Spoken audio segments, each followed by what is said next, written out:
మీరు ఏదైనా ప్రాపర్టీ కొనే ముందు ఈ 5 డాక్యుమెంట్స్ ని ఖచ్చితంగా చెక్ చేసుకోండి.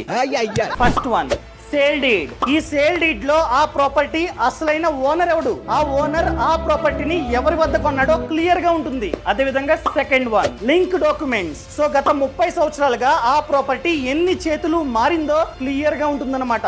And third one, EC, encumbrance certificate. ఈ సర్టిఫికేట్ లో ఆ ఓనర్ కనుక ఆ ప్రాపర్టీని తనఖా చేసి ఏదైనా లోన్ తీసుకుంటే క్లియర్ గా ఉంటుంది. And fourth one, RERA registration. So RERA registration certificate ని అడగండి. ఒకవేళ రేరా రిజిస్ట్రేషన్ అయితే మాత్రమే ఆ ప్రాపర్టీని కొనండి, లేకపోతే కొనకండి. అండ్ లాస్ట్ వన్, బిఆర్ఎస్ అనగా బిల్డింగ్ రెగ్యులరైజేషన్ స్కీమ్ అన్నమాట. ఆ డాక్యుమెంట్ లో క్లియర్ గా ఉంటుంది ఆ ఏరియాలో బిల్డింగ్స్ ఎన్ని ఫ్లోర్స్ వరకు మాత్రమే కట్టాలి అని చెప్పి. చూసుకోండి, ప్రభుత్వం ఎన్ని ఫ్లోర్స్ ని పెట్టిందో అన్ని ఫ్లోర్స్ ఏ బిల్డింగ్ ఉందా లేదా, ఎక్కువ ఉంటే పడగొట్టేస్తారు. అర్థమైందా అండి? ఇవన్నీ చెక్ చేసుకొని ఆ తర్వాత మాత్రమే కొనుక్కోండి.